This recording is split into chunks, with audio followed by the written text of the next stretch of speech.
Danny Murphy, former Fulham, former Liverpool player, he was, well, he wrote an article and he said not having Bruno Fernandes could be a blessing in disguise for Manchester United. It allows them to play a more compact and defensive midfield. And if he was to play, he would probably have to be on the right. But someone like Anthony and Garnacho will have more pace than him. I mean, if you're going to go for a draw, maybe it works in their favour. Are you in agreement? Well, basically, he's saying that Bruno Fernandes doesn't defend the way he should be defending, probably, or maybe his defensive quality are not up there that for defensive midfield. It was more about the pace on a counter-attack. Yeah, but then you're losing that imagination and that factor going forward where Bruno Fernandes is giving you of that pass of the final third, that risky pass, that pass that you need from someone like him to give it to the strikers. And because when you don't have players like this, that's why the passing towards the forward is limited. And the forward are struggling and then the goals are not there. So you need to choose. You need to choose, but at the same time, Bruno is the captain. So it's difficult to explain to your captain, listen, you're not playing today because this and that.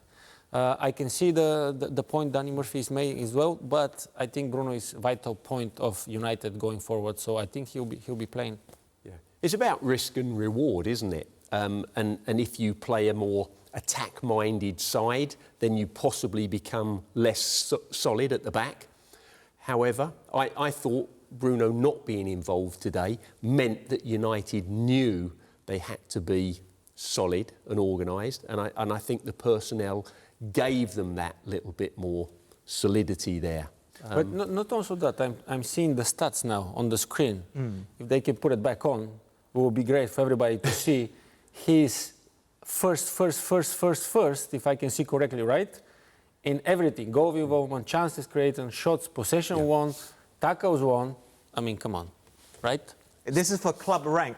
But I think in terms of chances created in the Premier League, he ranks very high, if not top. But possession loss, he ranks very high as well. Yeah, but that's because the type of passes he tries to make and the opportunities that he tries to create are high risk. High risk, yeah.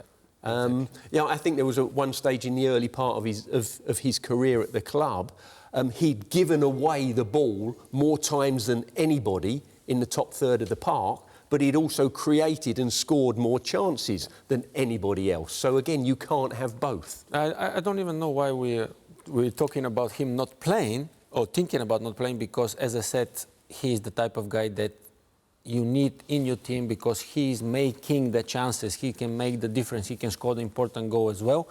And he probably knows that he needs to work a bit more on the defensive side of the game, which I think he did.